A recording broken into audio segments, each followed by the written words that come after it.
नमस्कार, मैं हूं प्रभाकर मिश्रा। कोर्ट कचहरी और कानून से जुड़ी खबरें बताता हूं। एसआईआर के मामले में सुप्रीम कोर्ट ने आज एक अहम आदेश दिया है। 11 दस्तावेज थे पहले। लगातार मांग हो रही थी कि आधार को भी स्वीकार किया जाए, तो आज कोर्ट ने आधार को 12वें दस्तावेज के तौर पर मान्यता दे दी है। चुनाव आयोग से कहा है कि आधार को भी स्वीकार कीजिए। हमारे साथ इस मामले में याचिकाकर्ता योगेंद्र यादव जी हैं। योगेंद्र जी, कोर्ट ने इसके पहले एक बार बोला, 2 बार बोला, 3 बार बोला, चुनाव आयोग इसके पक्ष में था नहीं, और फाइनली आज सुप्रीम कोर्ट ने कह दिया कि आप इसे 12वां दस्तावेज मानिए। कैसे देखते हैं आप इसको? बहुत बड़ी जीत है। वोटबंदी की जो साजिश है उसके खिलाफ पिछले 2 महीने से जो कानूनी संघर्ष चल रहा है, 10 जुलाई की कोर्ट की हियरिंग से लेके, उसमें आज एक बहुत अहम पड़ाव हुआ है। और इस एक निर्णय से लाखों नहीं, दसियों लाखों लोगों का वोट देने का अधिकार बच गया है। चुनाव आयोग खेल क्या कर रहा था कि भाई हम तो बिहार की वोटर लिस्ट को जांच रहे हैं, सफाई कर रहे हैं, क्या बुरी बात है। लेकिन उसमें चुनाव आयोग कह रहा था कि आप 11 में से कोई एक दस्तावेज दिखाइए। अब ये 11 दस्तावेज कौन थे? इसकी ये लिस्ट है। ये वो दस्तावेज हैं, हरे वाले दस्तावेज हैं जो बहुत शानदार हैं, जो आपकी नागरिकता प्रमाणित कर देते हैं। दिक्कत क्या है? Zero. National register of citizenship एक भी व्यक्ति के पास बिहार में नहीं है। पासपोर्ट केवल 4.5% के पास है। बाकी दस्तावेज कैसे हैं? 1.25%, 1.5%, 8%, 2% और एक मैट्रिक का सर्टिफिकेट 40% का।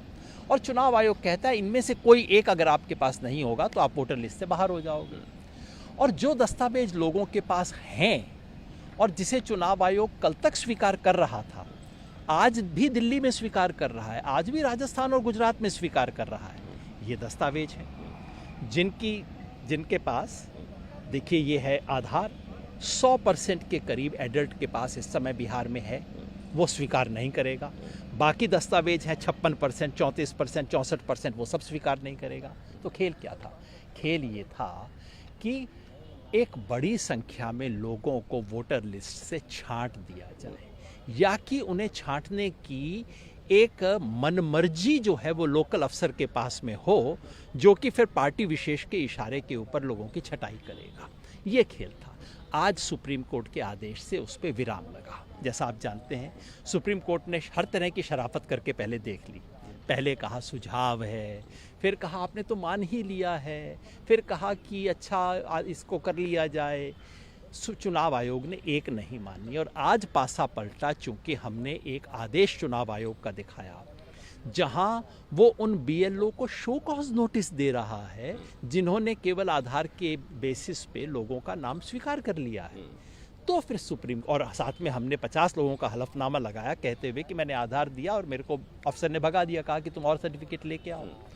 तब सुप्रीम कोर्ट को स्पष्ट आदेश देना पड़ा कि जिस तरह से आप 11 दस्तावेजों को मानते हैं, एग्जैक्टली उसी तरह इसे एक 12वें दस्तावेज के रूप में मानेंगे। मतलब अब चुनाव आयोग के पास किंतु परंतु, दाएं बाएं भागने, पतली गली से निकलने का कोई रास्ता बंद हो गया है।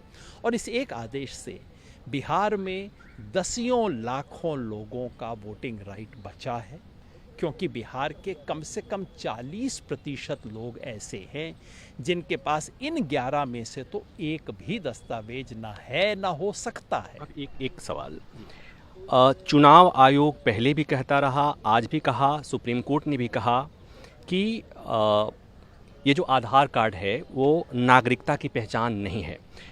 आज जब दोहराया सुप्रीम कोर्ट ने ये बात कहते हुए कि आप इसे 12वें दस्तावेज के तौर पर स्वीकार कीजिए, तो इसके मायने क्या हैं? दरअसल ये नागरिकता का प्रमाण नहीं है, इसके बारे में कोई विवाद था ही नहीं। प्रश्न केवल ये था, मैं आपको पढ़ देता हूँ। तो भाई साहब, क्या ये पेंशन ऑर्डर नागरिकता का प्रमाण है? क्या पोस्ट ऑफिस की आईडी और एलआईसी का कार्ड नागरिकता का प्रमाण है? क्या मैट्रिकुलेशन का सर्टिफिकेट नागरिकता का प्रमाण है? क्या बिहार का ये जो निवास प्रमाण पत्र जो डोनाल्ड ट्रंप के नाम पे भी और एक कुत्ते के नाम पे भी इशू हो चुका है, वो नागरिकता का प्रमाण है? और ये बात सुप्रीम कोर्ट ने पूछा। ये forest right certificate, family register, land allotment, ये भी तो नहीं है ना? क्योंकि दरअसल नागरिकता के प्रमाण की बात ही नहीं थी। बात थी पहचान का प्रमाण, आपकी आयु का प्रमाण और आपके निवास का प्रमाण। इन 3 की जरूरत है, इससे बाहर चुनाव आयोग को कोई आवश्यकता ही नहीं है।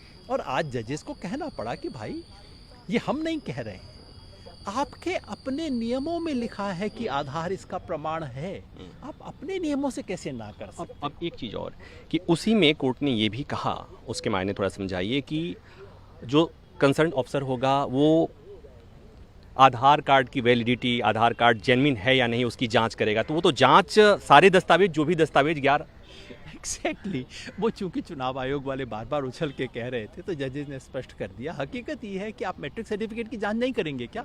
कोई झूठा मैट्रिक सर्टिफिकेट ले आएगा तो आप जांच नहीं करेंगे? बर्थ सर्टिफिकेट की जांच नहीं करेंगे क्या? इस देश में तो एंटायर पॉलिटिकल साइंस के सर्टिफिकेट भी आ जाते हैं, उनकी भी जांच होनी चाहिए।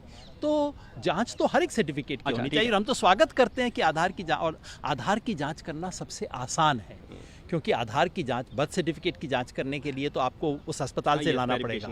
इसका वेरिफिकेशन तो ऑनलाइन हो जाएगा। बहुत अच्छी बात है, मैं तो स्वागत करता हूँ इसका जांच। अच्छा, हमारी बातचीत जो सुन रहा हमारा दर्शक, उसके मन में क्या ये बात अगर आती है कि जिसके पास आधार उसका होगा मताधिकार, क्या ऐसा इस आदेश के मायने निकाला जा सकता है? सुंदर फॉर्मुलेशन आपने की है, और ये 100% अब ये बात सही है कि अगर आपके पास इन 12 में से कोई भी है, आधार नहीं है लेकिन दूसरे 11 हैं, तब भी ठीक है। पर अब आधार होने के आधार पर आपको मताधिकार मिलेगा, ये बात अब सुप्रीम कोर्ट ने इस पे अपनी मोहर लगा दी है। और ये मोहर केवल बिहार के लिए नहीं है, जहाँ भी होगा। SIR का आदेश एक राष्ट्रीय आदेश है, तो अब ये पूरे देश पे लागू होगा। और इस एक ऑर्डर से पूरे देश में कम से कम 10 करोड़ लोग बचेंगे, क्योंकि कम से कम 10 करोड़ लोग ऐसे हैं जिनके पास इनमें से कोई एक दस्तावेज है ही नहीं। अब इसी से आखिरी सवाल, कि जो ये अदालती लड़ाई पे करीब करीब विराम, इस फैसले के बाद, इस आदेश के बाद, करीब करीब मैं लगा रहा हूँ जानबूझ करके, ये जो सियासी लड़ाई जो चल रही थी, जो सड़कों पे चल रही थी, विपक्षी पार्टियां जो कर रही थी, क्या आपको लगता है कि वो भी जो सियासी लड़ाई थी उस पर भी विराम लग जाएगा इस फैसले के बाद, इस आदेश के देखिए, ना तो लीगल लड़ाई पे विराम होगा, ना सियासी लड़ाई पे विराम होगा, ना होना चाहिए। लीगल लड़ाई में बहुत बड़े सवाल अभी बाकी हैं। सवाल ये है कि चुनाव आयोग SIR के आदेश को जिस तरह से लागू कर रहा है, उसमें चुनाव आयोग अपने ही तमाम नियमों की धज्जियां उड़ा रहा है। चुनाव आयोग का लिखित नियम है कि ये जिसके क्लेम्स और ऑब्जेक्शंस आ रहे हैं, इसकी पूरी सूची आपको पॉलिटिकल पार्टीज़ को मीटिंग करके उनके हाथ में देनी होगी, कभी नहीं दी गई है। नियम है कि हर रिकॉर्ड आपको वेबसाइट पे डिस्प्ले करना होगा, और हर रिकॉर्ड को क्लिक करने पे आपको वो फॉर्म मिलना चाहिए, हर नागरिक को। है ही नहीं, आप खुद आज चेक करके देख लीजिए। नियम ये है कि यदि एक घर में 10 या उससे ज़्यादा मतदाता पाए जाते हैं, तो वहाँ ERO को फिजिकली जाके चेक करना होगा वो घर। बिहार में 17 लाख ऐसे घर हैं। ये सारे सवाल आने हैं, उठने हैं, और हम तो कहेंगे कि बिहार को इस SIR की पूरी एक्सरसाइज से मुक्त किया जाना चाहिए। और उसके अलावा एक जो हमारा बुनियादी ऑब्जेक्शन केवल आधार पे नहीं था। बुनियादी ऑब्जेक्शन ये है कि SIR नामक जो आदेश है, ये अपने आप में गैर संवैधानिक आदेश है। चूँकि ये भारत का यूनिवर्सल एडल्ट फ्रेंचाइज का आज तक का जो मॉडल था, उसको सर के बल खड़ा कर देता है, क्योंकि ये ओनस वोटर के कंधे पे डाल देता है सरकार से छोड़ के, क्योंकि ये दस्तावेज की मांग करता है, जो कि आज तक कभी नहीं हुआ था। तो हम तो बिल्कुल पूरी लड़ाई लड़ेंगे और इस SIR नामक मुसीबत को जड़ से उखाड़ने की कोशिश करेंगे। इसमें एक और राइडर आएगा कि क्या आपको ऐसा लगता है कि आपको ऐसा नहीं लगता कि जो वोटर लिस्ट होती है उसमें कई बार ऐसा भी, आज भी सुप्रीम कोर्ट ने कहा कि जो जेन्युइन नहीं है, जो मेलाफाइड वोटर नहीं है, उसको वोटिंग राइट नहीं मिलना चाहिए। तो क्या आपको नहीं लगता है कि इस तरह का कोई इंटेंसिव वेरिफिकेशन होना चाहिए, जिसमें जो फर्जी ढंग से चले गए हों, जो जेन्युइन वोटर नहीं हो, वो अगर चले गए उनको निकालने का क्या तरीका होना चाहिए? 100% सही बात है, बिल्कुल होना चाहिए। अगर चुनाव आयोग एक इंटेंसिव रिवीजन करता है, जिसमें BLO घर घर जाके फिजिकली वेरीफाई करे, और जो लोगों का गड़बड़ निकलता है किसी भी आधार पे, चाहे वो बिहार से बाहर गए हों, विदेशी हों, मृत हों, आप नोटिस दीजिए। मृत के केस में परिवार को नोटिस दिया जाता है। आपकी प्रक्रिया फॉलो कीजिए, उसको निकालिए। किसको ऐतराज है? किसी को ऐतराज नहीं है। ये अचानक एक नई चीज़ कहाँ से आ गई कि आप फॉर्म भरिए, फॉर्म नहीं भरा तो कट जाएगा, आप, मुझे नहीं पता आप भारत के नागरिक हैं या नहीं, आप सर्टिफिकेट लेके आइए, ये कहाँ से शुरू हो गया? इस देश में बहुत सुंदर प्रक्रिया है इंटेंसिव रिवीजन की, जिसके लिए चुनाव आयोग ने इतनी बारीक प्रक्रियाएं बना रखी हैं। अगर आप उसको फॉलो नहीं कर पाए हैं, गफलत हो गई है, कुछ गलत लोग घुस गए हैं, आप अच्छे से चेक कीजिए, एक बार नहीं आप 5 बार कीजिए, क्या बुराई है इसमें। मुझे उम्मीद है कि आपको सारे सवालों का जवाब मिल गया होगा। लड़ाई न कानूनी लड़ाई पर विराम लगने जा रहा है, न सियासी लड़ाई पर विराम लगने जा रहा है, क्योंकि सवाल प्रक्रिया को लेकर है।